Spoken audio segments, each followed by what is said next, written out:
En esta noche, para nuestro diplomado, iniciamos grabación. Gracias. Encendemos cámaras, por favor, un momentico.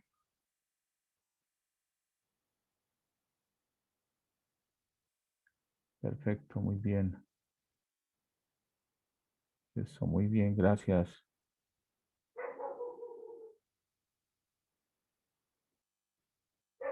Padre Ricardo Cañas, ¿sí? Por favor, activa su micrófono. Michael, activamos el micrófono del Padre Ricardo para que nos regale una oración para dar inicio a nuestra jornada de hoy. Abrimos micrófono, Padre, por favor. Muy buenas noches. Diácono transitorio. Diácono. Ok, diácono transitorio. Ok, bueno, nuestro diácono Ricardo, gracias. Bueno, encomendémonos en la presencia del Señor y pidámosle que todas estas buenas intenciones que traemos de conocer más de su amada iglesia y a través de ella también conocer la persona de Jesucristo se transforme y se encarne en obras concretas. En nombre del Padre, del Hijo y del Espíritu Santo. Amén. Dios de infinito amor y misericordia, que todo lo que para tus hijos consideras que es para bien lo propicias, ilumina nuestros pensamientos, nuestros sentimientos, nuestras palabras, nuestras acciones e incluso nuestras omisiones prudentes, para que todo orientado a ti, que eres la fuente infinita de sabiduría y de misericordia, gobierne todo nuestro ser y así demos gloria con nuestro testimonio en este mundo tan necesitado de tu paz y tan necesitado de tu reconciliación. Espíritu Santo, ilumínanos y santifícanos. Espíritu Santo, ilumínanos y santifícanos, y que tu santa bendición ilumine toda esta reunión del día de hoy, en el nombre del Padre, del Hijo y del Espíritu Santo. Amén. Muy bien, nuestro diácono, muchas gracias. Listo, esta noche tenemos una sorpresa, tenemos dos invitados. Hoy nuestra sesión es internacional. Entonces vamos a tener a México presente con el maestro Gerardo. Maestro Gerardo Cruz González es especialista en doctrina social de la Iglesia, es académico e investigador del INDOSOG, coordina la maestría en pensamiento social cristiano de la Universidad Católica Lumen Gentium, profesor de varias universidades y ha sido invitado de la Universidad Antoniana de Roma en su curso anual sobre el cuidado de la casa común y migración. Participa en los grupos de investigación sobre Fratelli Tutti y de la División de Ciencias Religiosas de una universidad en México y el equipo de investigación Futuro del Trabajo y Cuidado de la Casa Común de Claxo. La más reciente publicación es la obra colaborativa En Camino con los Migrantes y Refugiados, editado por PPC en 2020. Participa como miembro asesor de la red Clamor del CELAN sobre migración, refugio y trata de personas. Les damos una cordial bienvenida a Gerardo, que nos acompaña en esta noche, y luego daremos paso a otro profesor internacional que también es una sorpresa en esta noche. Bienvenido, Gerardo, gracias. Miguel, muchas gracias por la invitación y a todas y a todos los que esta tarde de viernes están reunidos pues para profundizar en nuestra fe, ¿no? Están haciendo un recorrido por el magisterio social y yo quisiera proponerle una clave de interpretación para entrar con el Papa Pío XI a principios del siglo pasado para que podamos pues profundizar precisamente en su magisterio social. La clave de interpretación es que ustedes ya seguramente vieron Rerum Novarum de León XIII y no solamente se debe de estudiar como las encíclicas o los documentos sociales de los papas, sino que tenemos que entenderlos también en una línea de continuidad. Entonces no podemos olvidar lo dicho por Rerum Novarum y los demás textos de nuestro querido Papa León XIII. Justamente estamos en este año cumpliendo 130 años, ¿no? Fue en 1891 su encíclica, sino que debemos de traer esa reflexión y entender que a partir de León XIII se fue sistematizando el pensamiento social cristiano, en concreto la enseñanza social de los papas, la enseñanza social de la Iglesia. ¿Qué quiere decir que se fue sistematizando? Que se fueron articulando los principios que iluminan la realidad social a partir del Evangelio, ¿no? Los principios que ustedes ya conocen seguramente, ¿no? Dignidad de la persona humana, bien común, solidaridad, subsidiariedad, destino universal de los bienes, participación, etcétera. Y que eso lo seguimos todavía, articulando en la actualidad. El Papa Francisco, en su última encíclica Fratelli Tutti, que es una encíclica social, es heredero de esta gran tradición de la Iglesia, ¿no? Y no solo eso, sino que se articula también de otros modos.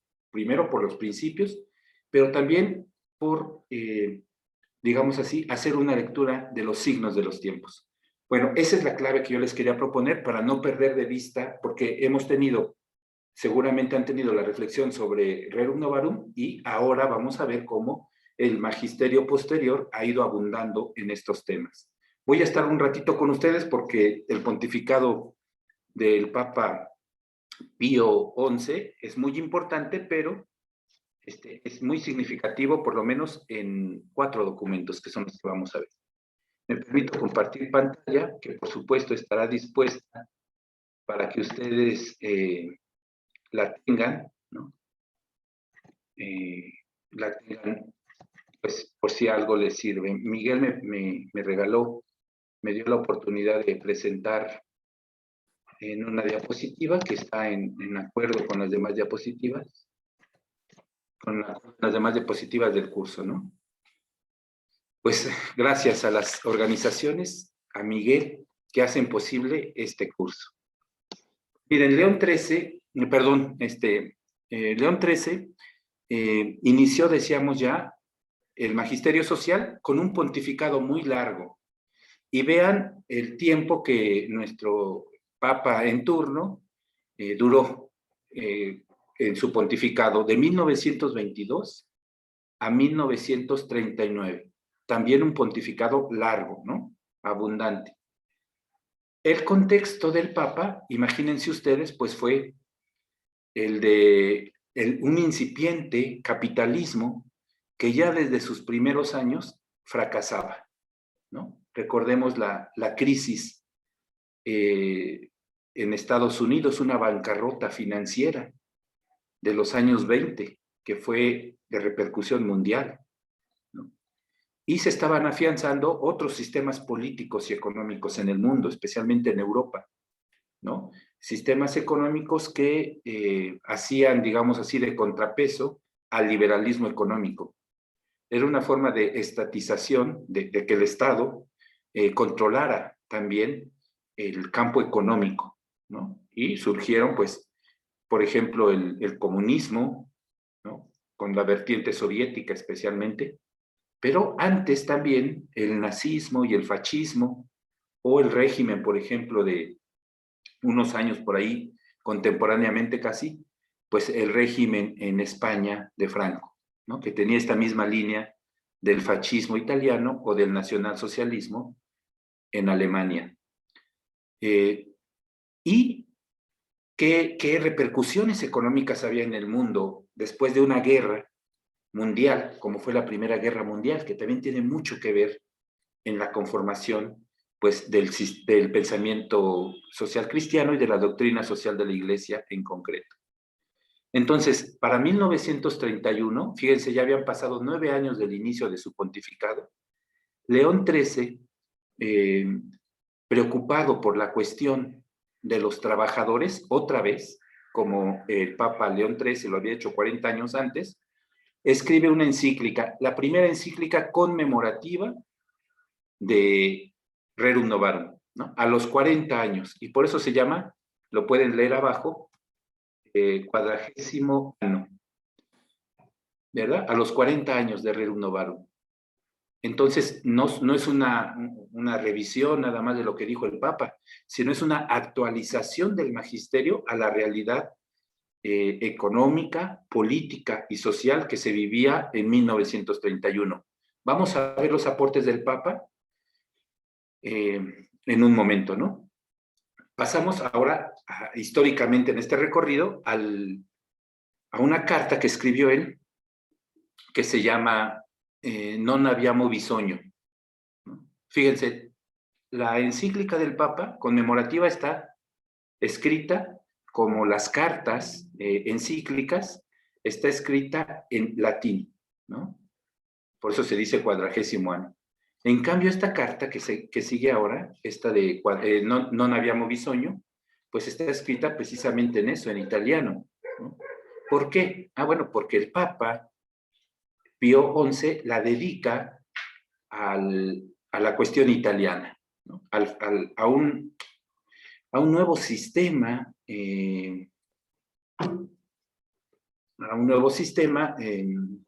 político que había tomado el poder en Italia con Benito Mussolini. No solamente estaba detrás la cuestión de los trabajadores, sino también la relación que tuvo el nuevo gobierno de Benito Mussolini, el gobierno fascista, un gobierno dictatorial, digamos así, autoritario, referente a la Iglesia. Entonces estaba por detrás los tratados que reconocieron a la Iglesia Católica, a la Santa Sede, y los territorios que conformaban en ese tiempo eso, al Estado Vaticano.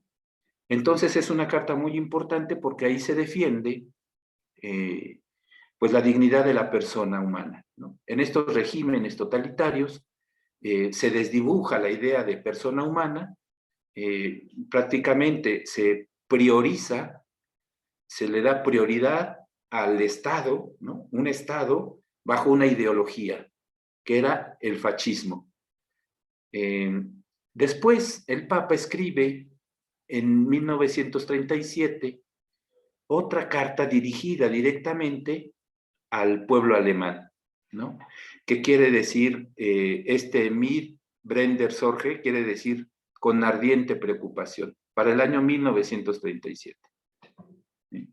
Imagínense ya, pues, las vísperas de la Segunda Guerra Mundial, el inicio prácticamente de la guerra, la consolidación de un Estado absolutamente cerrado, monolítico, en torno a una figura que era Adolfo Hitler y que ya pintaba para ser un Estado absolutamente autoritario, ¿no? No se alcanzaba todavía a ver el efecto devastador de este gobierno y su política expansionista. La Segunda Guerra Mundial fue eso, ¿no? El eco de la política expansionista de Adolfo Hitler, y por eso el Papa ve este sistema político con cierta, pues eso, preocupación, y dice, con ardiente preocupación, ¿no? Así se titula esta carta, y está dedicada, fíjense, al pueblo alemán, por eso se escribe también en idioma alemán. Una cosa con la que el Papa, junto con la anterior de 1931, Non abbiamo bisogno, pues habla de la preocupación y del interés que tenía porque las personas, los pastores, también en primer lugar los pastores, pero en general las personas que vivían en estos países pudieran conocer el contenido de estas cartas, ¿no? Y luego, apenas una semana después de haber promulgado esta carta, con profunda preocupación, escribe otra carta, también preocupada por otro régimen totalitario, ¿no? Que se llama, esta sí la escribió en latín, que se llama Divini Redemptoris, y que responde también a la preocupación por otro régimen totalitario que fue el comunismo soviético en la persona, en el programa de Stalin, ¿no? El stalinismo. Ustedes saben que, pues, especialmente estos dos últimos personajes, Adolfo Hitler y Stalin, fueron genocidas, ¿no? Asesinaron a miles y se dice a millones de personas. Y los efectos devastadores, pues, todavía los podemos reconocer, ¿no? O sea, todavía nos indignan, ¿no? Los campos de concentración, el genocidio contra ciertos grupos étnicos, y lo mismo Stalin con sus purgas que hacía, ¿no? Estas políticas de purga de precisamente aniquilación de enemigos políticos, de comunidades completas. Entonces, por eso el Papa tiene esta preocupación política, y el tema de la política es un tema fundamental en la doctrina social de la Iglesia. Y aquí está, pues, este Papa que le tocó vivir entre dos guerras, ¿no? La Primera Guerra Mundial y la Segunda Guerra Mundial, pero además de eso le tocó vivir una gran crisis, que fue la crisis financiera de 1928, que ya habíamos citado al principio, y pues un mundo devastado por las dos guerras, ¿no? Por la víspera de la Segunda y por las consecuencias de la Primera Guerra Mundial. Bueno, pero ¿qué aportó? ¿Cuáles fueron las líneas, digamos así, teológicas de la doctrina social de la Iglesia que propuso el Papa Pío XI? Bueno, primero hace una crítica a la situación de los trabajadores. Como había hecho una crítica León XIII, Pío XI también realiza una crítica porque, bueno, se habían ganado ciertos derechos, ¿no? La encíclica Rerum Novarum de 1891 tuvo una repercusión fundamental en muchos sistemas jurídicos del mundo. Por ejemplo, en el caso de mi país, está en la Constitución una influencia directa de Rerum Novarum, porque desde 1917, que es la Constitución de mi país, de México, se reconoce el derecho a la huelga, el derecho a una jornada de 8 horas, a un salario mínimo que asegure, aunque en la realidad esto no pasa, pues la subsistencia del trabajador y su familia, y los derechos laborales y sociales de esta relación capital-trabajo, están ahí guardados, ¿no? Y en muchos otros sistemas jurídicos. Pero había habido un aprovechamiento de cualquier modo de ciertos empresarios a nivel mundial. Es decir, como es el caso todavía en la actualidad, en muchos lugares del mundo, los trabajadores son mano de obra intercambiable, ¿no? Cuando se paga poco salario, pues los trabajadores, porque no hay otras fuentes de trabajo que sí les paguen mejor, pues se contratan más fácilmente, ¿no? Entonces, esto es lo que estaba criticando el Papa el Papa Pío XI, ¿no? Que se reconociera y que fuera efectivo el avance de las legislaciones sociales en materia laboral en el mundo, cosa que no había sucedido. Y también, pues que las fábricas fueran en realidad un centro de desarrollo de la persona y no un centro de explotación, como se reconoció muy pronto por la Iglesia después de la Revolución Industrial. Y bueno, la economía del capitalismo, un capitalismo que empezó a hacerse más fuerte porque la crisis del 28 no destruyó el sistema capitalista, este sistema deshumano, que no ve a los trabajadores, sino los intereses particulares de los ricos, digamos así, de los que tienen los medios de producción, se estaba afianzando. ¿Y cómo se empezó a afianzar? Por medio de las finanzas. Fue un momento en el que los bancos se hicieron más fuertes, el surgimiento de los bancos, con los préstamos que hacían a las clases menos privilegiadas, más pobres, y la financiación de la economía. Es decir, la economía no es una economía humana que reconozca el esfuerzo humano del trabajo, sino que se tasan otros intereses, ¿no? No monetarios, y que tiene que ver, por ejemplo, con las acciones de las empresas, etcétera, y que va haciendo que las desigualdades económicas vayan surgiendo. Lo que vemos hoy en el mundo, bueno, tiene ya una larga data, es una historia ya larga. Y luego el Papa, pues habla de salario justo, ¿no? Otra vez hace este reclamo del salario justo. Y cuando habla de salario justo, el Papa está haciendo énfasis en uno de los principios fundamentales de la doctrina social de la Iglesia, que es el destino universal de los bienes. Es decir, que los trabajadores con su esfuerzo tienen el derecho a que se les pague un salario justo para que ellos puedan subsistir con su familia de un modo digno.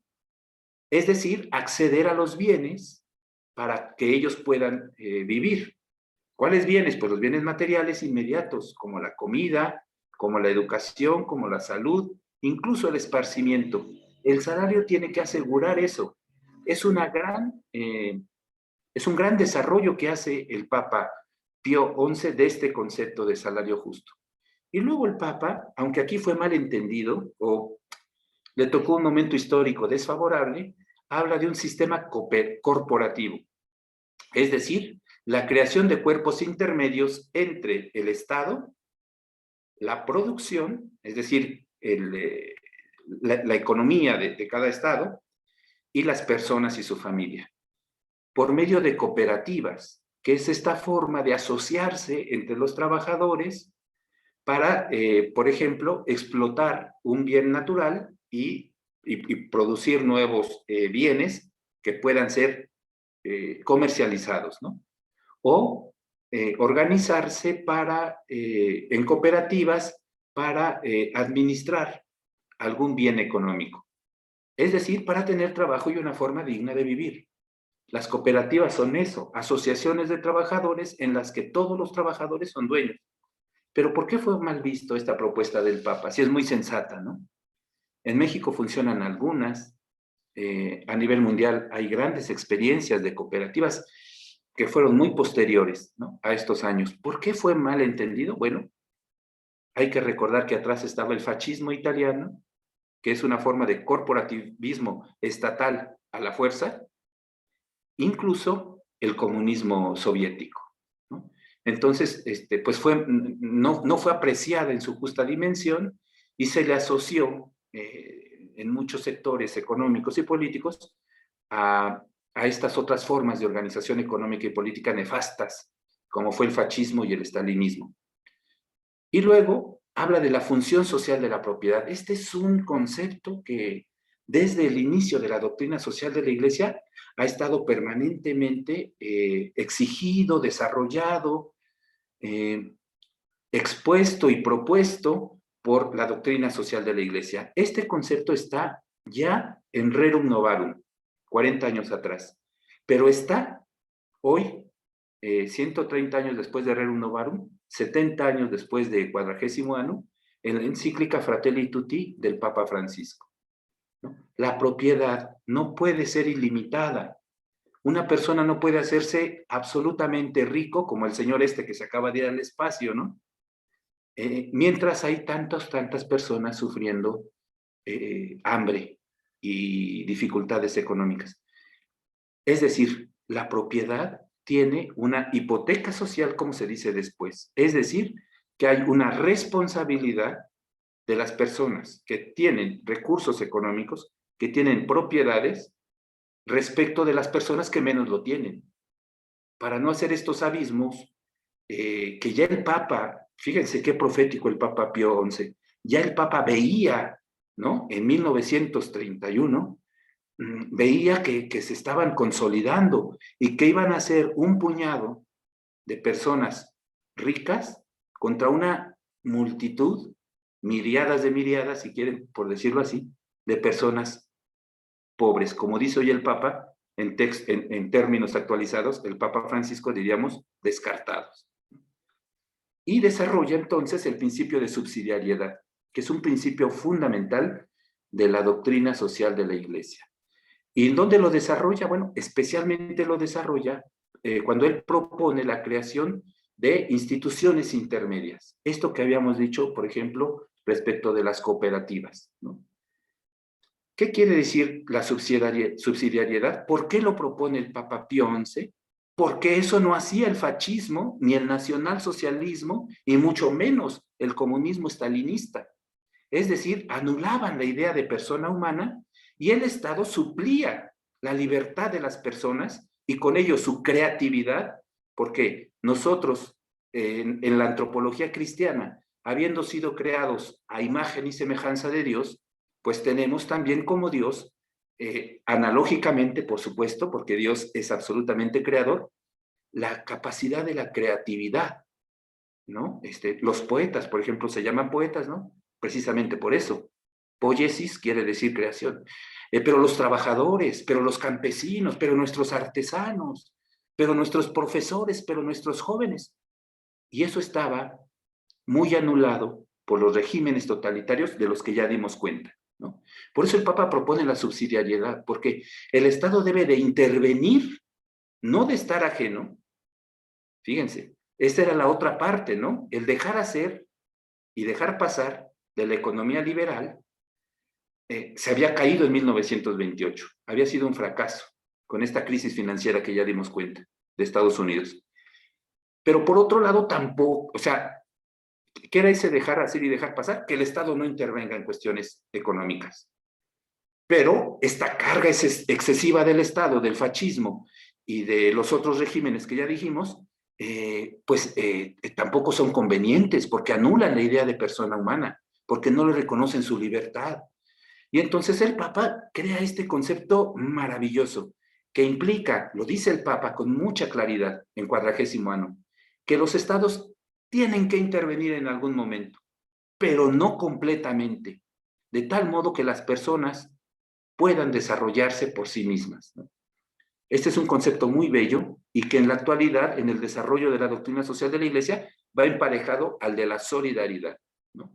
Tenemos que ser solidarios, pensemos en este tiempo de pandemia, pero también tenemos que ser subsidiarios, ¿no? Y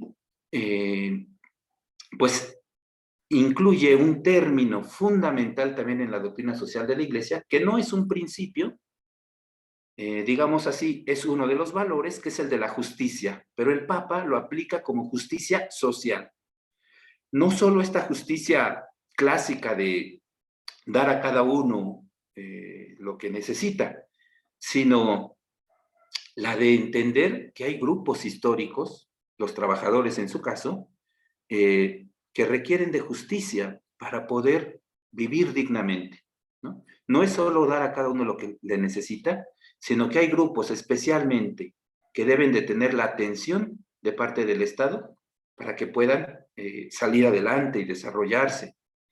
Este concepto se va a desarrollar mucho tiempo después en la doctrina social de la Iglesia, pero también en el magisterio latinoamericano. El magisterio latinoamericano es un gran maestro en términos de justicia social, desde Medellín hasta Aparecida. No solamente el magisterio, digo, la doctrina social también, ¿no? Y bueno, pues esta es la propuesta del Papa Pío XI y no sé qué procede, estimado Miguel. Ok, Gerardo, muchas gracias. No sé si hay alguna pregunta que le quieran hacer a Gerardo. Aprovechemos aquí al maestro Gerardo, que les puede responder alguna pregunta que ustedes tengan. ¿Alguien tiene alguna pregunta? Ah, bueno, que por favor, ¿qué diferencia hay entre solidaridad y subsidiariedad? ¿Sí? Okay. Muchas gracias. Muchas gracias. Mire, pues son dos de los principios de la doctrina social de la Iglesia, ¿no? La solidaridad lo explica muy bellamente el padre Pedro Trigo en un libro que se llama La doctrina social de la Iglesia, en la actualidad, algo así se llama, no recuerdo ahora exactamente el título, pero dice, la solidaridad es como soldar algo, ¿no?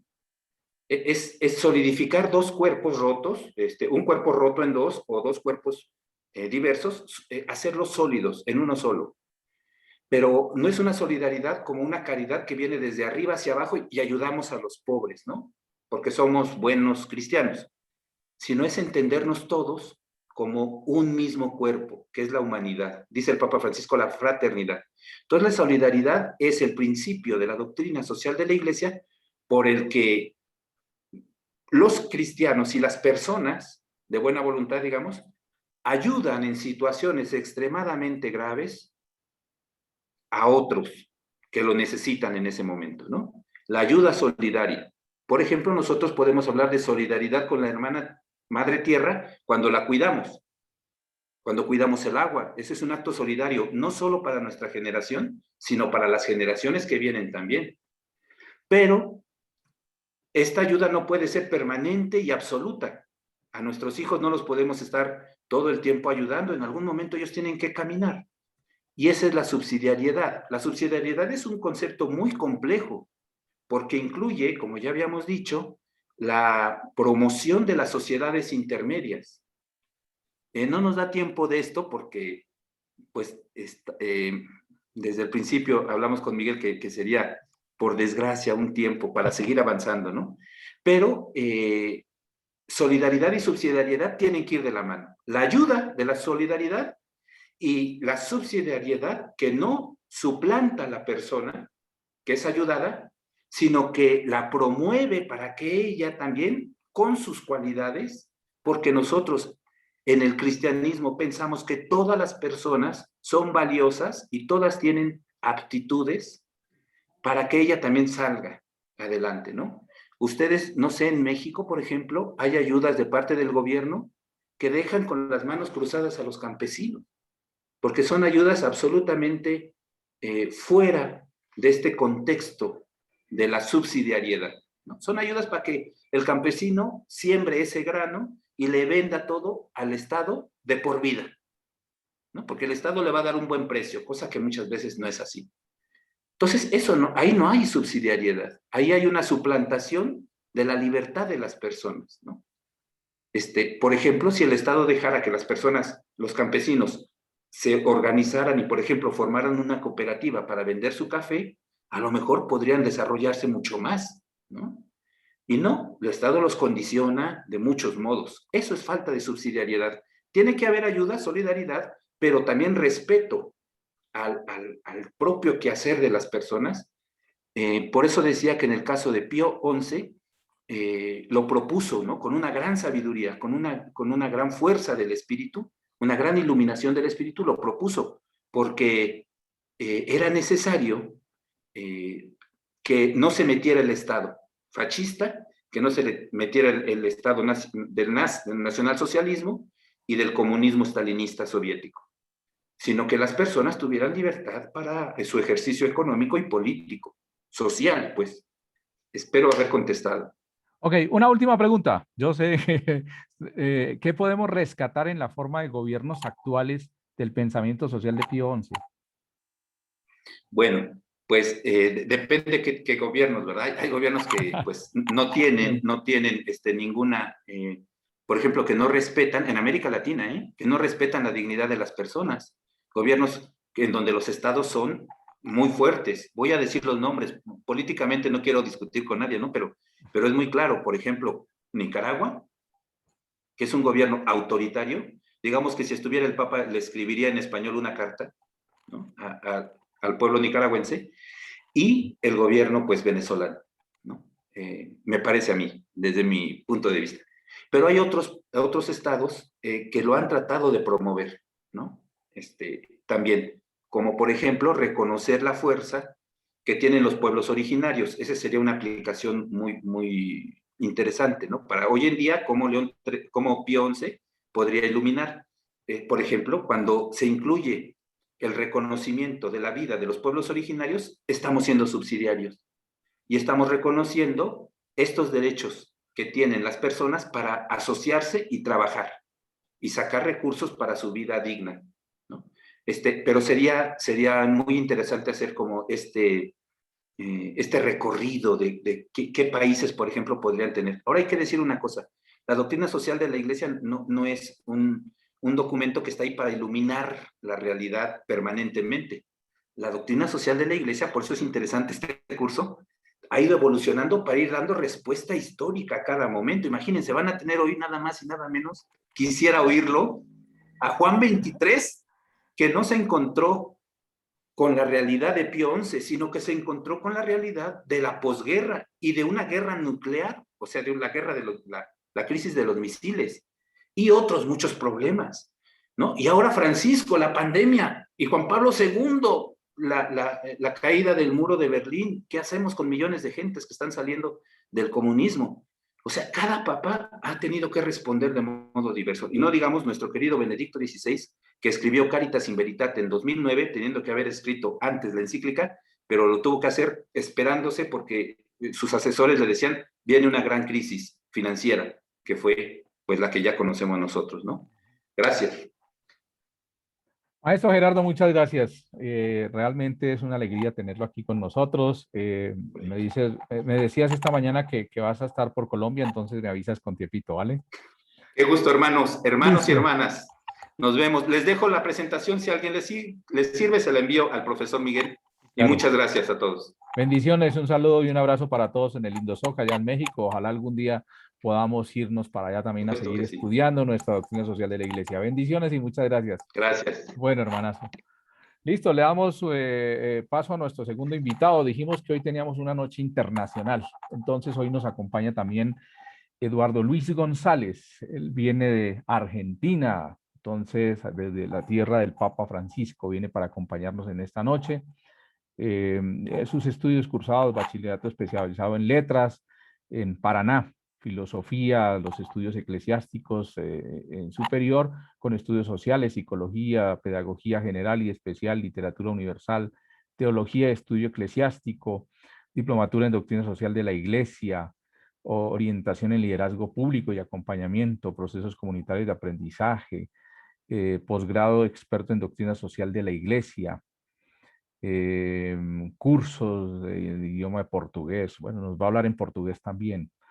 Eh, Segundo Congreso Arquidiocesano de Laicos en el Paraná, jornada de catequesis familiar en el Paraná, jornada de catequesis también en el Paraná, encuentro nacional y regional de doctrina social de la Iglesia, encuentro internacional, segundo y tercero de doctrina social de la Iglesia, primer Congreso Nacional de Doctrina Social de la Iglesia por la CEPAL, encuentro de delegados de pastoral social, nuevas problemáticas, cuestión ambiental, profesor en varios cursos, talleres, diplomaturas de la doctrina social de la Iglesia en Argentina y Paraguay, profesor en economía y organización popular.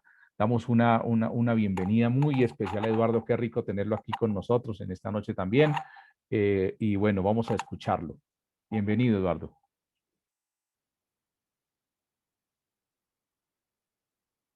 Micrófono. Abrimos micrófono, Eduardo. Ok. Ahora.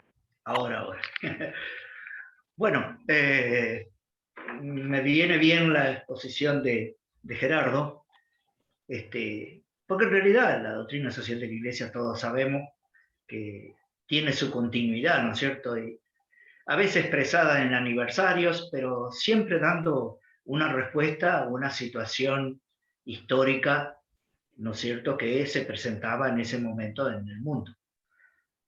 Habló de 40º año, ¿no es cierto?, para dar una respuesta a esa gran depresión que hubo económica en Estados Unidos y en el mundo, pero a su vez era un aniversario de la renovaron los 40 años. Y fíjense ustedes que saltamos de 40º año a Mater Magistra, es decir, ¿qué pasó entre medio? Todo el pontificado de Pío XII. Y Pío XII era una persona que era reconocida, súper inteligente, incluso con cierta aureola de angelical, ¿no es cierto? Pero, sin embargo, él, si bien no escribió una encíclica propiamente, digamos, social, pero casi todos sus documentos, que en realidad los volcaban los famosos radiomensajes, principalmente de Navidad. Y fue, de alguna manera, también apuntalando principios muy importantes que se iban presentando en esa época, ¿no? A él le tocó justo la guerra, por supuesto, ¿no es cierto? Y bueno, por ejemplo, por decir, ¿no es cierto? Estaban cuestionándose el tema de amputaciones, etcétera. Y en eso él era muy claro, por ejemplo, por decir, el principio de totalidad. Es decir, tenemos un cuerpo, pero resulta que hay un órgano que la mano, lo que sea, que hay que amputar, y bueno, para conservar la totalidad es no solo necesario, sino también moralmente lícito amputar, ¿no es cierto?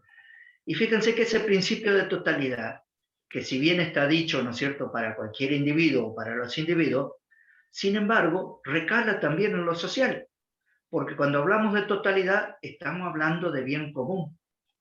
Y a veces hay cierta colisión entre el bien común y los bienes individuales, porque el bien común, como lo va a definir Juan 23 incluso, no está en contra de los bienes individuales o del bien del individuo, pero tampoco es una suma de cosas, sino que son condiciones por las cuales es necesario conservarlas y promoverlas para que todos los individuos, sin excepción, puedan beneficiarse y desarrollarse integralmente. Entonces, ahí viene también, se estaba hablando un poquitito del tema de solidaridad.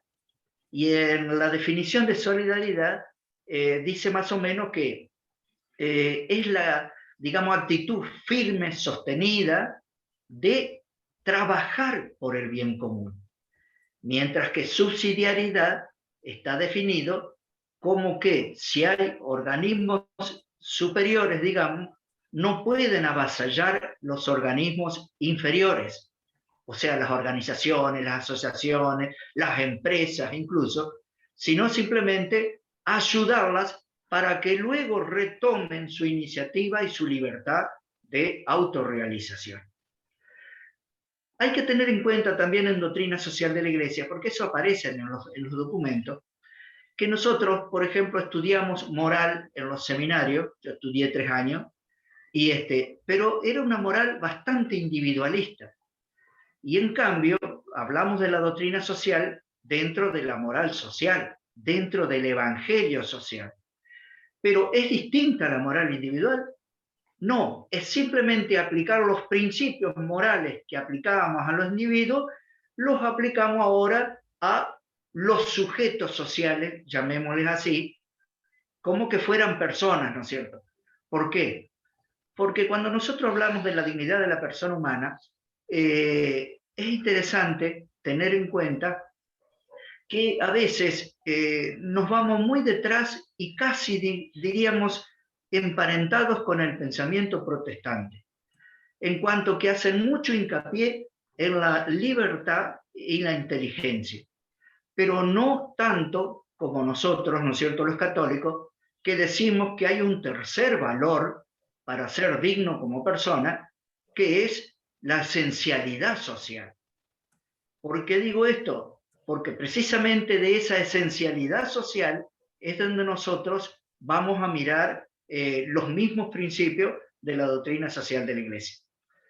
Bueno, eso dicho, ¿no es cierto?, para hacer ver cómo vamos pasando de lo particular a lo social. Por ejemplo, hablamos de bien común, en el principio de totalidad del individuo, a el bien común de las asociaciones, bien común de la nación, y también luego las encíclicas siguen avanzando al bien común de la humanidad.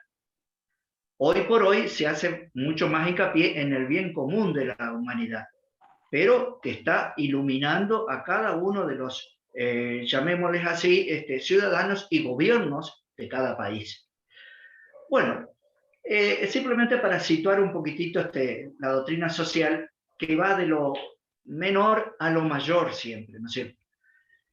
En el caso de la Mater Magistra, de alguna manera, digamos, recuerda y se hace a los 70 años de la Rerum Novarum. Y claro, como Pío XII no había hecho, digamos, un documento que de alguna manera compendiara, digamos, todo el desarrollo de la doctrina social de la Iglesia, lo hace Juan XXIII. Con una particularidad, ¿no es cierto? Es decir, no es que inventa mucho, simplemente compendia, ¿no es cierto?, la enseñanza que hasta ahí, que hasta Pío XII se había desarrollado de la doctrina social de la Iglesia. En una época en donde la década del 60, siempre decimos que fue una década fabulosa, pero no solo en la Iglesia, sino también en el mundo entero. Venía como un gran cambio después de la guerra, en donde más de 40 países que eran colonias lograron su independencia, tanto en el bloque asiático, ¿no es cierto?, que estaba bajo Rusia, y el bloque occidental, principalmente muchísimos países de África, etc. Entonces, había sí, una sintonía, ahí también los hippies, etcétera, ¿no es cierto? O sea, realmente había un entusiasmo extraordinario, cosa que al terminar la década del 60 se vio de que no era tan así, ¿no es cierto? Y eso impulsó a Pablo VI a hacer esa gran encíclica, todavía hoy vigente, que es Populorum Progressio. Bueno, Juan XXIII, Angelo Roncalli, que vivió de 1881 a 1963. Vale decir, comienza el 61 el concilio, y en el 62, y en el 63 él no alcanza, digamos, a su continuidad. de tal manera, ¿no es cierto?, que el que le toca terminar el concilio en el 65 es a Pablo VI. Bueno, muere de un cáncer de estómago y fue declarado beato en el 2000 por Juan Pablo II y fue declarado santo en el 2014 por Francisco, junto con Juan Pablo II. Yo sigo viendo, y ustedes no sé si me siguen escuchando, pero ahí es como que quisiera comenzar de nuevo la reunión. ¿Hola? ¿Se escucha? Michael, Lo escuchamos correctamente. Bueno, estamos viendo una entonces, pantalla de Zoom. ¿Qué pasó, Michael? No sé, puedes seleccionar la presentación que ¿Vas a, tiene. vas a presentar, bueno, Eduardo? no, No, no va a presentar. no, no tuve tiempo en realidad. Bueno, yo puedo continuar hablando porque los veo Ok, también. ahí está Bueno, bien, ahí está bien. ahí volvimos. Bien, Mater Magistra, incluso madre y educadora, ¿no es cierto? Maestra, pero eso cambia después, porque siempre las encíclicas y la Iglesia hablaba como desde arriba, es decir, incluso Pablo VI llegó a decir experta en humanidad, etc. Madre y maestra, vale decir, y cuando hace Pacem in Terris, ya no utiliza el mismo lenguaje, sino que está dirigido a todos los hombres de buena voluntad. Vale decir, ya ahí se ve una apertura, ¿no es cierto? Y se pone como diciendo la Iglesia servidora, ¿no es cierto? Y no tanto aquella que está arriba de la sociedad y de todo, ¿no es cierto?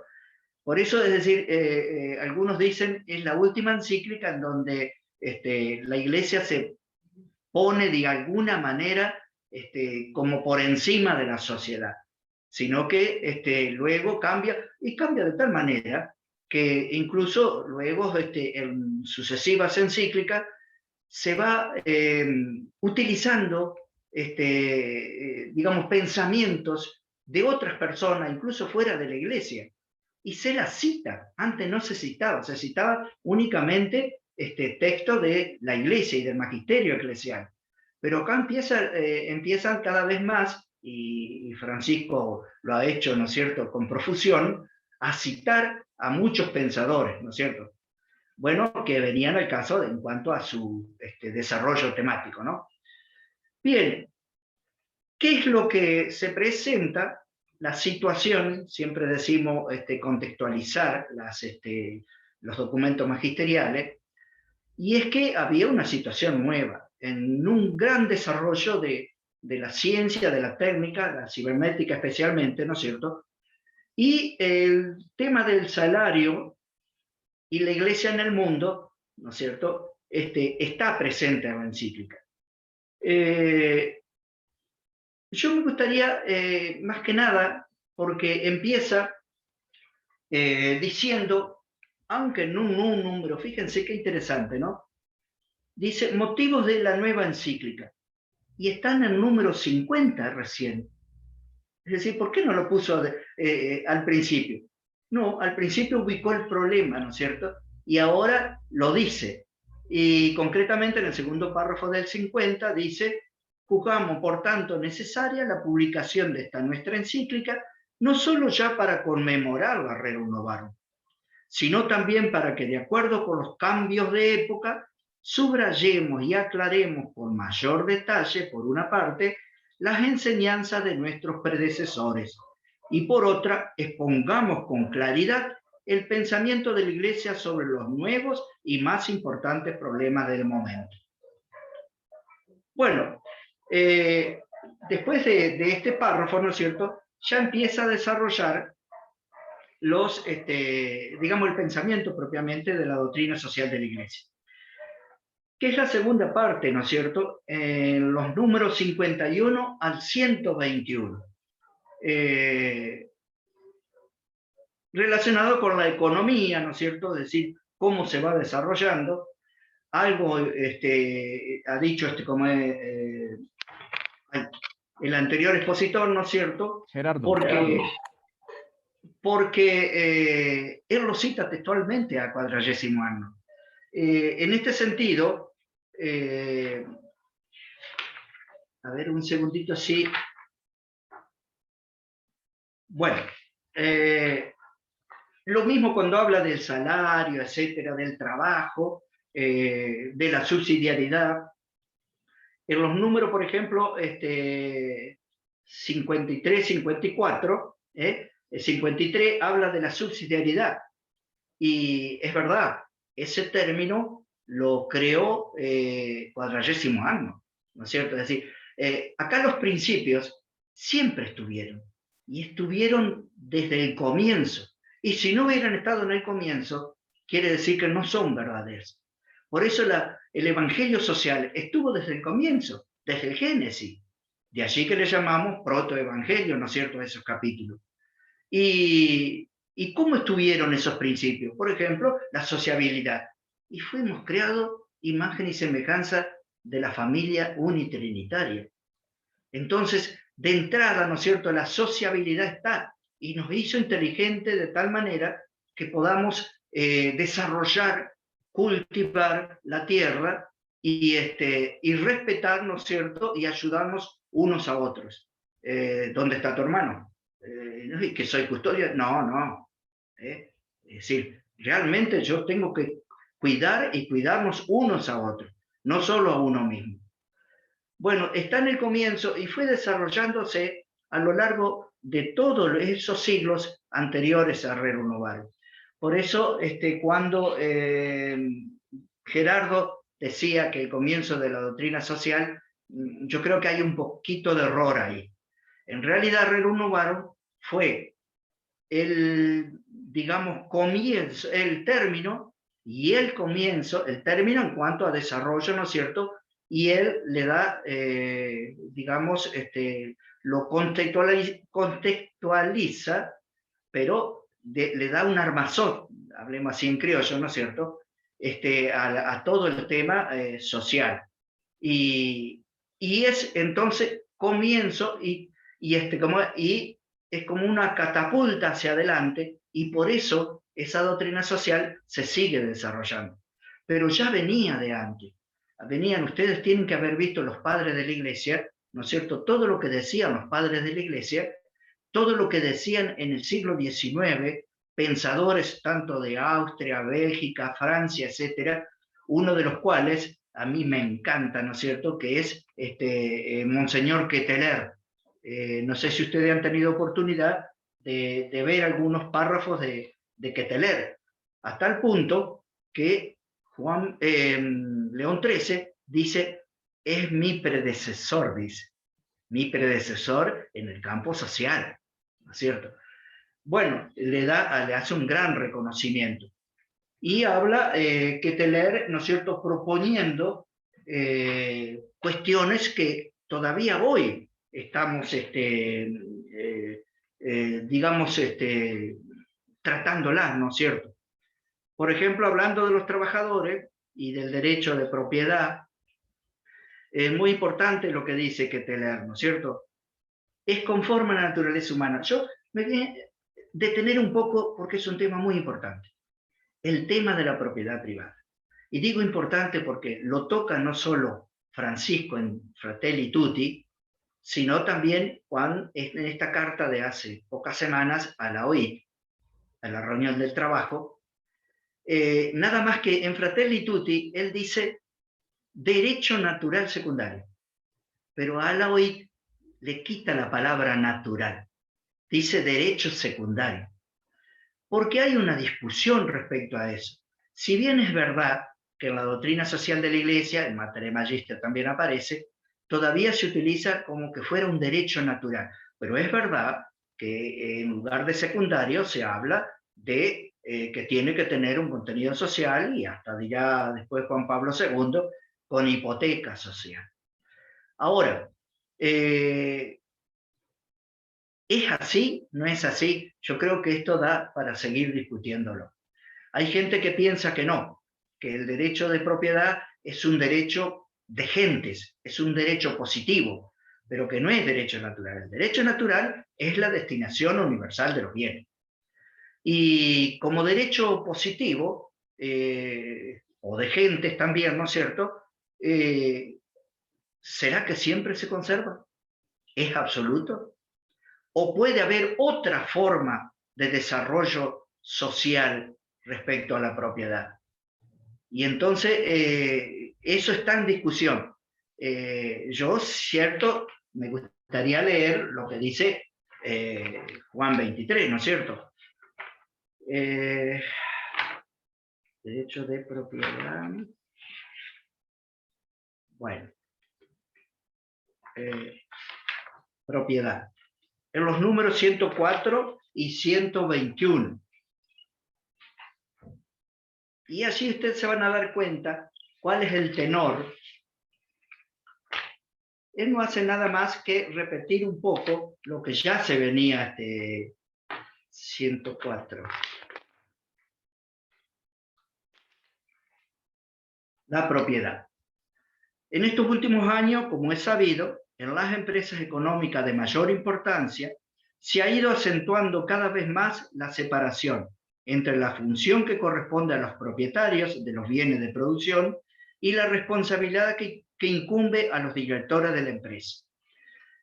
Y aquí, por ejemplo, él va a decir ya en el 107, esta nueva actitud coincide plenamente con el carácter natural del trabajo, el cual por su procedencia inmediata de la persona humana debe anteponerse a la posesión de los bienes exteriores, que por su misma naturaleza son de carácter instrumental. Eso es importante tenerlo en cuenta. O sea, en su lenguaje, de alguna manera está atenuando muchísimo eso del derecho natural, porque si es de derecho natural tiene que respetarse a rajatabla, ¿no? Y ha de ser considerado, por tanto, como una prueba del progreso de la humanidad. Bueno, y habla, ¿no es cierto?, cómo tiene que tomarse ese derecho, y sí habla de la socialidad, digamos, de la propiedad. Y también habla de la propiedad, pero también de los bienes de producción, también, ¿no es cierto? Y en este caso, él hace hincapié en que como título habilitante de la propiedad es el trabajo. Entonces, tengo derecho de todo lo que yo he podido, ¿no es cierto?, obtener, pero con el esfuerzo del trabajo. Y de alguna manera ese derecho, digamos, de propiedad, que deviene del destino universal de los bienes, es para todos. Entonces, la idea, es decir, ¿es la propiedad nada más que para los capitalistas? O en base a esta concepción, estamos propugnando de que seamos todos capitalistas. Es decir, que todos realmente podamos ser propietarios. Entonces, por lo menos de una mínima parte, ¿no es cierto?, que Francisco lo desarrolla, las tres famosas T, tierra, techo y trabajo. Es decir, todos tenemos que tener algo mínimo, porque si no tenemos eso mínimo, no podemos ejercer la libertad. Es decir, un poco la propiedad, de alguna manera, me está, digamos, poniendo en posición de poder ejercer mejor mi libertad. Si no, estoy en los vaivenes, que en cuanto perdí el salario, me quedé sin sustento, que es mi derecho principal, de poder sustentarme a mí, al grupo familiar, ¿no es cierto?, pero con toda lo que implica, digamos, el trabajo, para que sea un trabajo digno. Y para que sea un trabajo digno, tiene que ser de acuerdo a la dignidad de la persona humana. Si la persona humana, para que sea digna, es inteligente, libre y esencialmente social, el trabajo también tiene que ser inteligente, libre y esencialmente social. Lo dice Pablo VI en Populorum, en donde dice, si el trabajo no es inteligente y libre, no es humano.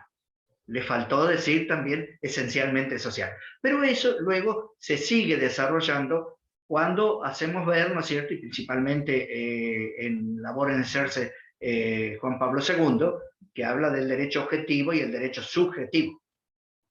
El subjetivo es el que a mí me hace crecer como persona, me personaliza mucho más. El objetivo es la transformación de las cosas propiamente materiales, ¿no es cierto? O intelectuales, etc.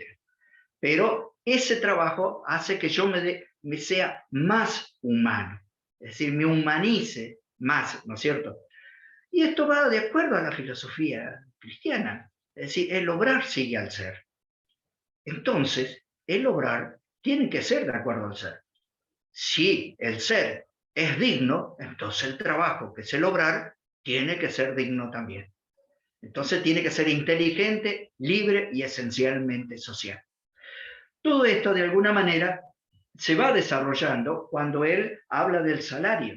En el salario, ¿no es cierto?, pone todo lo que es necesario el salario. En tal situación, en el 112, la justicia y la equidad exigen que, manteniendo a salvo el bien común, se incremente también la retribución del trabajo, lo cual permitirá a los trabajadores ahorrar con mayor facilidad y formarse así un patrimonio, o sea, llegar a ser propietario. Acá es interesante también porque en algún momento él plantea qué pasa, es decir, eso tiene que estar situado en la empresa, en el país y hasta en el mismo mundo. Es decir, si de pronto la situación económica de la empresa no, o sea, estos principios se aplican, ¿no es cierto? Pero si la situación económica de la empresa o del país no da para gozar plenamente de los derechos, entonces de alguna manera todos tenemos que adecuarnos un poco hasta que la situación pase, ¿no es cierto? Y se pueda lograr un trabajo digno para todos. Bueno, la Mater Magistra, ¿no es cierto?, propugna de que tiene que haber una difusión de la propiedad privada. Y después habla de la propiedad pública, etcétera, pero en el mismo tenor de la propiedad privada, ¿no es cierto? Y ya en el número 119 vuelve a hablar, como en el 10º año, Pío XI, de la función social de la propiedad.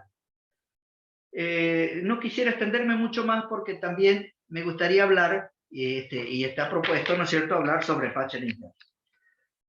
Allí la cuestión, ¿no es cierto?, se vuelve bastante brava porque acababa de pasar el tema de los misiles de Cuba. Yo me acuerdo, ¿no es cierto?, si bien era de alguna manera joven, ¿no es cierto?, que fue un momento de tensión mundial, porque estuvo a punto de desatarse la Tercera Guerra Mundial, y esta vez iba a ser nuclear. Vale decir, estábamos en peligro toda la humanidad. Allí se presentaron situaciones, digamos, que llevaron a eso, como fue colocar misiles en Italia y en Turquía, etc. Rusia se siente amenazado y trae misiles a Cuba. Pero llegaron a un acuerdo finalmente de desmantelar, y yo creo que ahí es donde se firmó un tratado de decir, bueno, pero Cuba jamás va a ser tocada. Y eso se ha respetado de alguna manera. Si bien lo hacen de otra manera, con un bloqueo de 60 años, etcétera, ¿no es cierto? Que de alguna manera la están ahogando a la isla, ¿no es cierto? Pero estuvimos a punto, a un pelito, meridiano no sé cuánto, y qué sé yo, está todo estudiado, que si los barcos rusos pasaban ese límite, entonces la guerra se iniciaba. Y llegaron al momento que paran los barcos. Si bien cuentan las anécdotas que hubo un barco que no pescó bien la consigna y se largó igual por el costado, pero bueno, no pasó nada, por suerte, ¿no es cierto? Llegan así, ¿no es cierto?, al desmantelamiento de los misiles, y allí al año siguiente, Juan XXIII saca esa encíclica que tuvo una resonancia mundial, porque habla y compendia, de alguna manera, todo un tratadito sobre los derechos humanos, derechos de las naciones, etcétera, ¿no es cierto? Y allí es interesante cómo va armando esa encíclica, de alguna manera, que parte en base a la razón natural, llamémosle así, desde lo singular a lo plural, a lo social, etc. Se nota muchísimo eso, ¿no es cierto? Y es verdaderamente lo que siempre ha sido en la doctrina social de la Iglesia, pero él la deja muy bien plasmada. Y además otra particularidad en Pacem in Terris, que es la primera encíclica que menciona un listado de derechos humanos, incluso agregando algunos más, ¿no es cierto? A ver si tengo el listadito. Bueno. Los derechos que menciona en Pacem in Terris comienzan, ¿no es cierto?, en el número 18, habla de los derechos económicos, etcétera, ¿no? Derechos familiares habló primero, y luego de la dignidad de la persona humana va desgajando una serie de derechos que son la mayoría que se enuncian en la Declaración Universal de los Derechos Humanos de 1948. Por ejemplo, empieza con el derecho a la propiedad privada, que dice que surge de la naturaleza humana. Y allí, ¿no es cierto?, principalmente porque con ello se ejerce la libertad. Y además porque trae tranquilidad, ¿no es cierto?, a las personas. Por último, y es esto una advertencia necesaria, el derecho de propiedad privada entraña una función social. Ya en el número 22, así cortito, es el número. Y es el enunciado de la sociabilidad, ¿no es cierto?, de la propiedad privada. Derecho de reunión y asociación, había sido ya desarrollado, ¿no es cierto?, también en otras encíclicas. Derecho de residencia y emigración, miren qué importante, y en la época, y cómo hoy es aplicable por digamos, este desafío que trae la inmigración, principalmente en Europa, ¿no? Pero que se involucró muchísimo Francisco, ¿no es cierto?, desde el vamos, ¿no? Derecho de residencia y emigración, derecho de intervenir en la vida pública, derecho a la seguridad jurídica, no los voy desarrollando, ¿no es cierto?, porque... Y bien, derechos del hombre, y allí hay un parrafito, por eso, en el número 29, para poner algún ejemplo, el derecho del hombre a la existencia corresponde al deber de conservar. El derecho a un decoroso nivel de vida, el deber de vivir con decoro. Al derecho de buscar libremente la verdad, el deber de buscarla cada día con mayor profundidad y amplitud. Esto es nuevo. Esto no está en la Declaración Universal de los Derechos Humanos. Esto es un agregado que hace Juan 23 en Pacem in Terris, en el número 29. Muy importante, derecho a buscar libremente la verdad. Bueno, el deber de respetar, bueno, después entran deberes también, ¿no es cierto?, de respetar los derechos ajenos, deber de colaborar con los demás.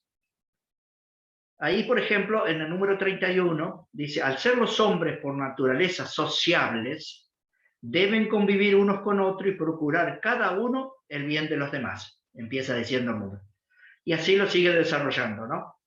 El deber de actuar con sentido de responsabilidad, es decir, no hay una libertad absoluta, como muchas veces los medios de comunicación nos quieren hacer ver, ¿no es cierto? Está en contra de la libertad. Acá en Argentina, por ejemplo, con el tema y mucho más que estamos en un año electoral, la oposición de alguna manera, ¿no es cierto?, con muy pocos argumentos, llegaron a hablar de envenenamiento con las dosis Sputnik, llegaron a hablar de dictadura, ¿no es cierto?, porque se coartaba la libertad de reunión y la libertad de andar, cuando en realidad, ¿no es cierto?, lo que se buscaba y de alguna manera se sigue buscando es la salud pública, es decir, la salud del conjunto.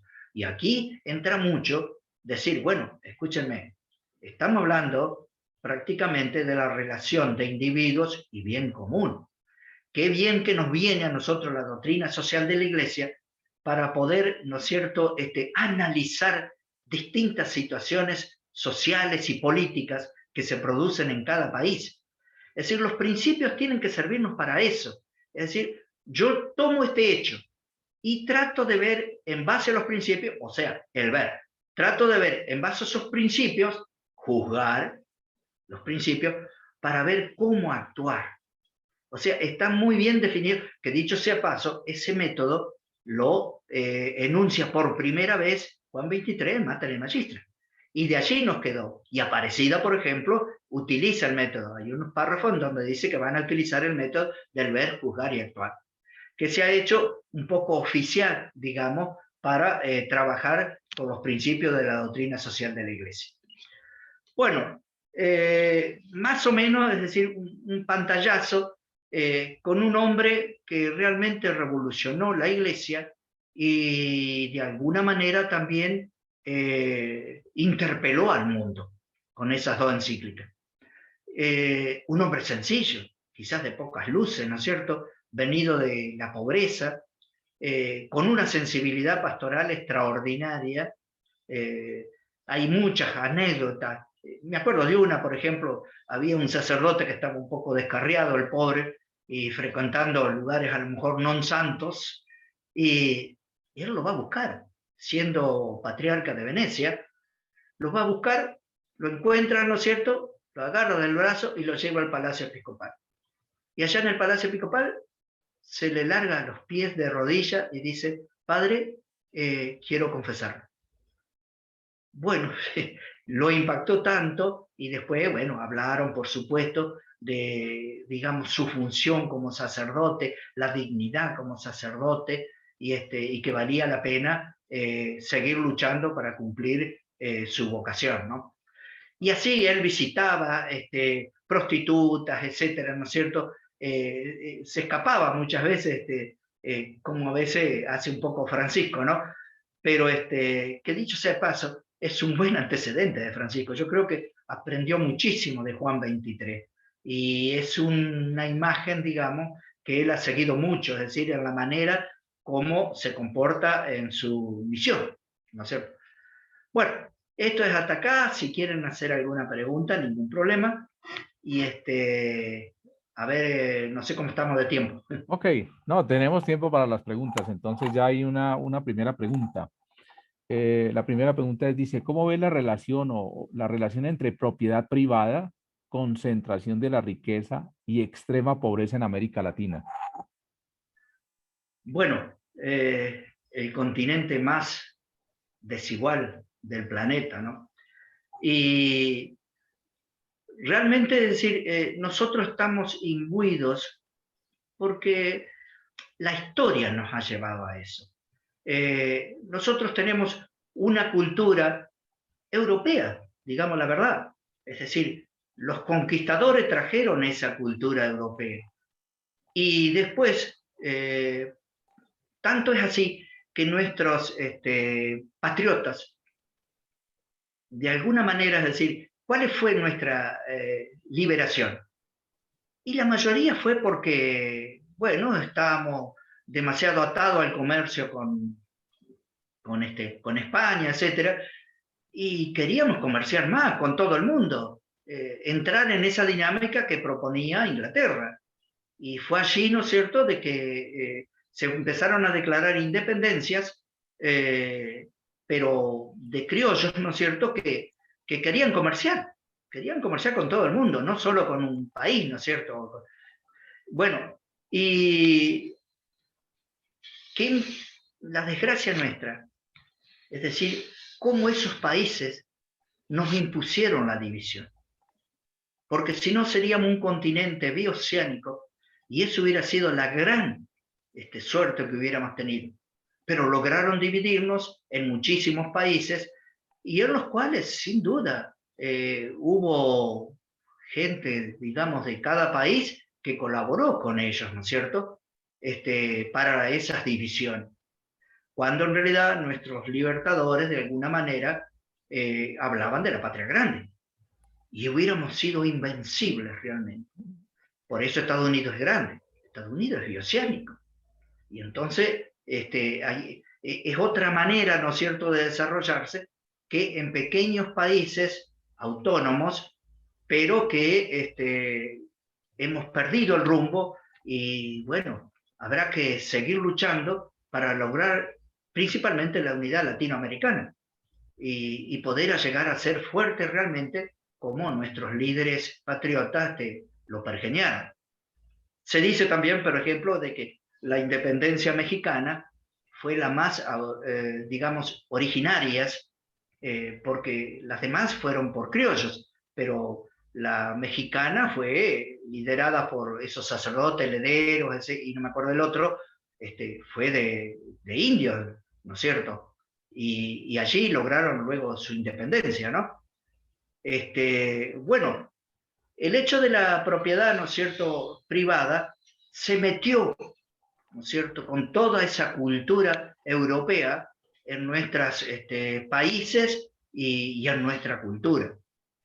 El tema ahora, ¿no es cierto?, no es porque no haya habido desde el comienzo otra manera de ver la sociedad, etcétera, que principalmente devenía de la escuela de Salamanca y de todos los misioneros que vinieron a estas regiones y que traían esa concepción humanista cristiana.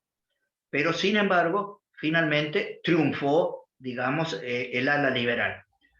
De tal manera que Estados Unidos, que tiene una cultura protestante y por lo tanto individualista, lo pensaron. Roosevelt decía, nosotros no vamos a entrar jamás a Latinoamérica si sigue siendo católica.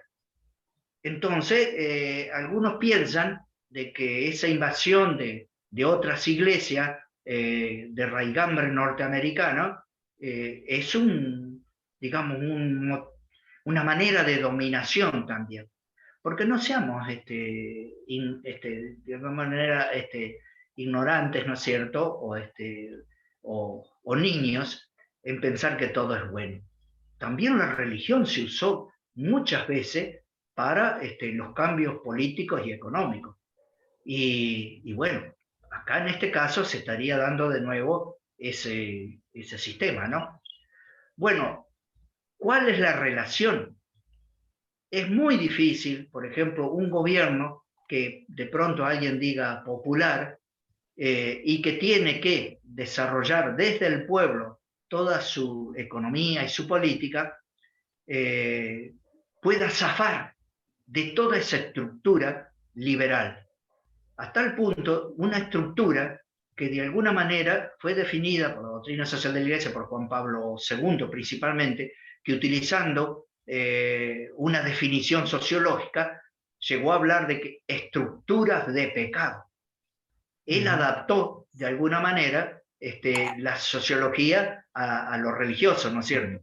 Es decir, ¿qué es la estructura de pecado? De tal manera estamos dentro de una estructura que, aunque querramos obrar de una manera distinta y bien, no lo logramos. De allí incluso algunos casos por ahí me han comentado, decía uno, oh, y mi hijo dice está en una municipalidad y le piden cometas, etcétera, para solventar la política. Y él fue formado de otra manera, dice. ¿Y qué le digo? Dice.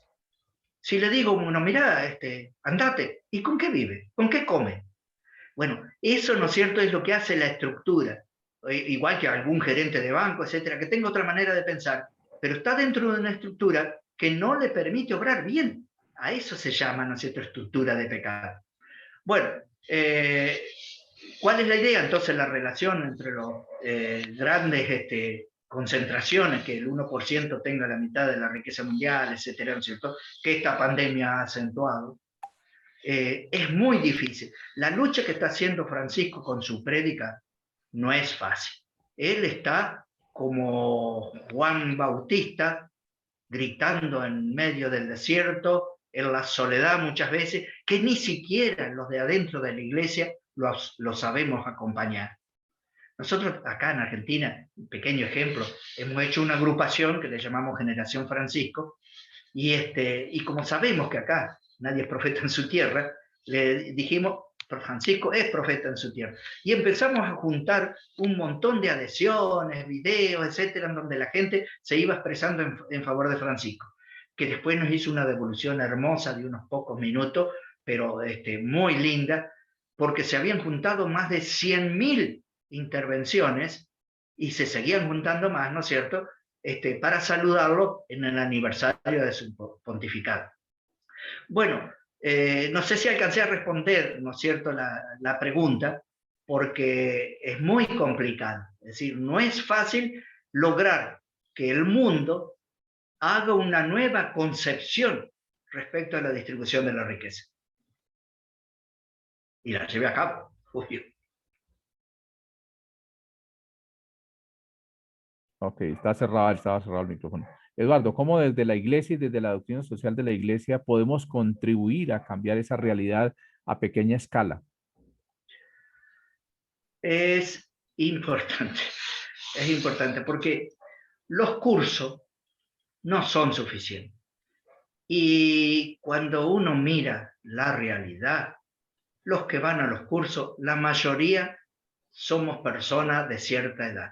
Es lo mismo que está pasando en nuestras iglesias. Es decir, ¿quiénes han quedado como fieles? Y personas grandes. La juventud está muy alejada.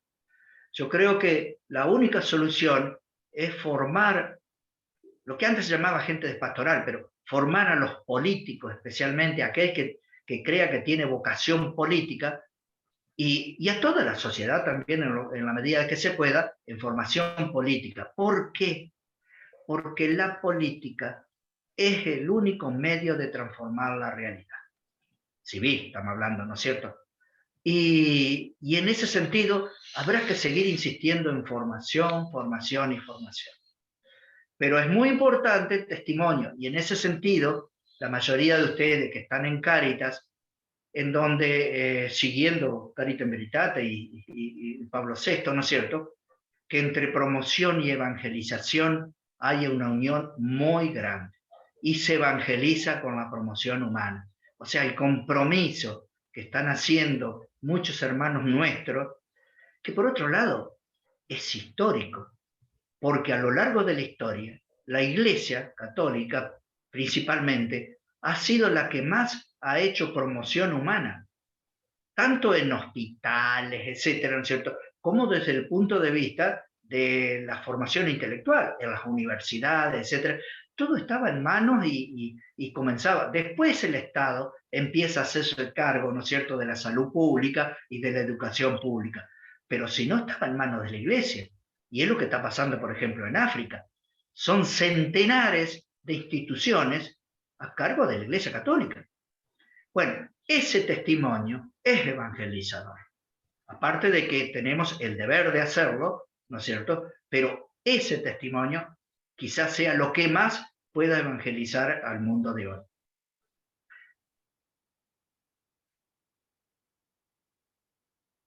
Muy bien, Eduardo. Otra pregunta.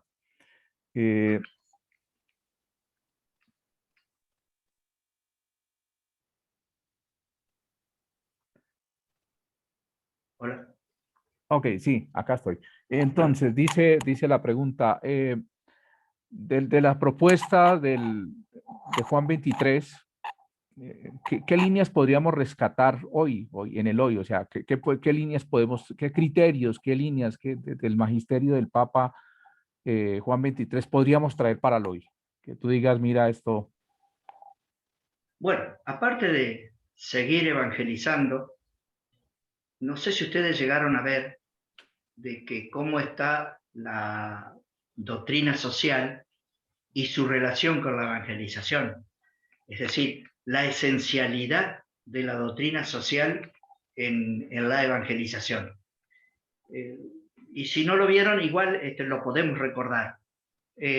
Por ejemplo, en Solicitudo Rei Socialis aparece, dice, como un elemento esencial de su misión, indisolublemente unido con ella. Es decir, la promoción humana está como un elemento esencial.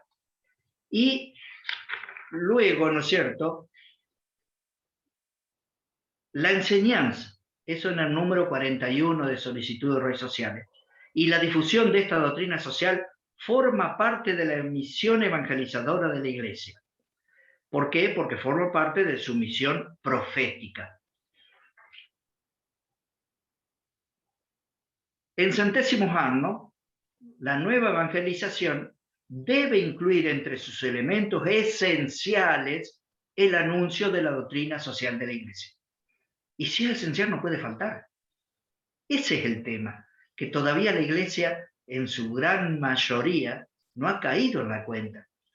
Pero lo vuelve a repetir Benedicto en Caritas in Veritate, en donde dice el testimonio, sobre estas importantes enseñanzas se funda el aspecto misionero de la doctrina social de la Iglesia, como un elemento esencial de evangelización. Vuelve a repetirlo, ¿no es cierto? Bueno, nosotros, es decir, tenemos que hacer un esfuerzo muy grande para que dentro mismo de la Iglesia caigamos en la cuenta de esto y podamos, ¿no es cierto?, es decir, formar, quizás será un pequeño rebaño, un pequeño grupo, ¿no es cierto?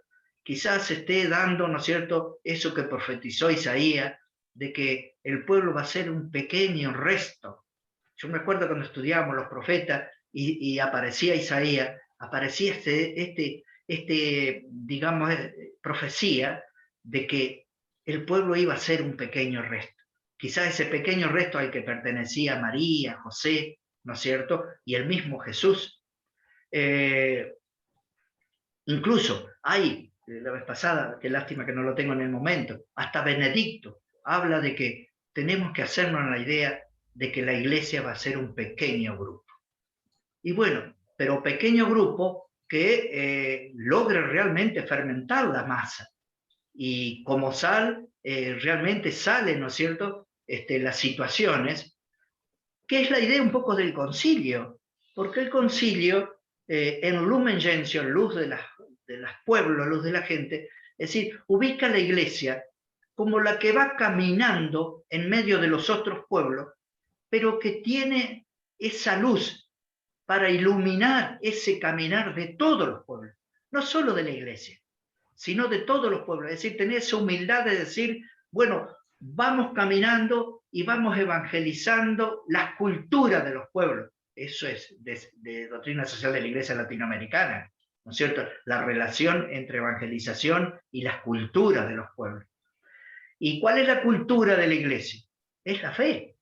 Y es, digamos, el contenido doctrinal de la fe con la cual debe ir iluminando, pero caminando a la par de todos los pueblos de la tierra, ¿no es cierto? Principalmente de los que, en el caso de Latinoamérica, de los que estamos más cerca, e ir iluminando todos esos procesos de liberación.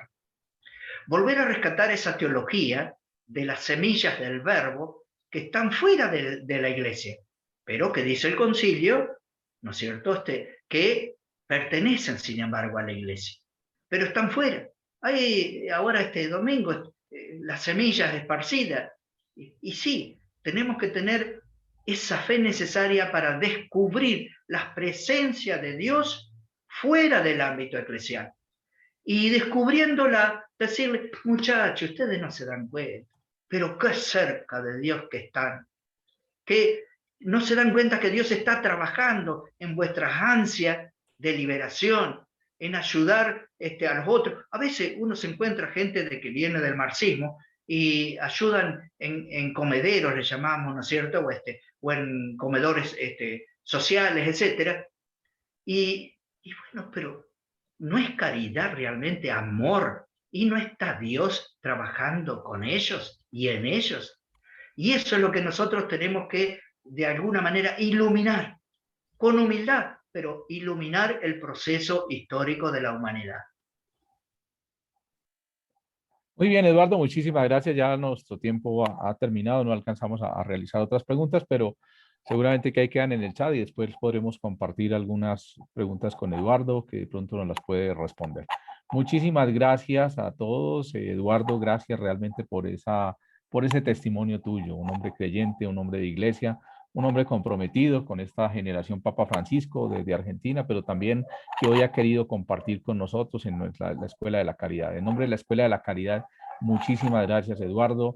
Un saludo por allá a todos, a Carlos especialmente, que también ha estado compartiendo con nosotros en otros espacios de diplomado. Y seguramente que Eduardo en algún momento volvemos a llamarlo para que nos acompañe. Gracias por ese testimonio tuyo, por ese compromiso con la Iglesia Católica, con la Iglesia de Jesucristo. A todos Bueno, muchísimas gracias. Gracias a ustedes, ¿eh? Gracias a ustedes. Porque es así, en este ir y venir, este compartir, está la salsa de nuestra fe. Muchas gracias. Muy bien, paso a los avisos parroquiales. Entonces, lo primero que les quiero decir es que quienes no aparecen en las listas, por favor, comuníquese con los coordinadores de cada región, ¿sí? Entonces, yo les voy a volver a publicar en este momento. Ahorita les voy a mandar nuevamente a sus grupos de WhatsApp, a sus canales de WhatsApp. Ahí está el archivo y ahí están los coordinadores. Entonces, ese archivo con los coordinadores, ustedes lo pueden tener para que puedan llamar, comunicarse. Ahí están los coordinadores para que ustedes puedan trabajar. Con mucho gusto, un padre me está pidiendo su contacto, Eduardo, entonces con mucho gusto le daré ese contacto porque mire ya, invitaciones para Colombia, Eduardo. Entonces, con mucho gusto yo le pasaré los datos para que se pueda comunicar con Eduardo. ¿Listo? Gracias. Creo que ha sido una noche supremamente interesante, una noche internacional que hemos tenido y seguramente que vamos a seguir teniendo noches internacionales con invitados que nos acompañan, que también trabajan ese gran compromiso con la doctrina social de la Iglesia y que es importante que nosotros veamos, porque a veces nosotros decimos, bueno, pero es que los colombianos, pues que sí, pero lo otro. No, mira, la cantidad de gente que hay comprometida con este tema a nivel latinoamericano y que estamos en lo mismo. Entonces, a todos muchísimas gracias. Les pido por favor encender su cámara. Vuelvo y digo, quienes no aparecen en los grupos deben buscar a los coordinadores por regiones. Quienes no tienen regiones, pues pueden buscar la opción de decir, bueno, yo quiero trabajar con Bogotá y entonces seguramente que ahí van a encontrar el coordinador de la región.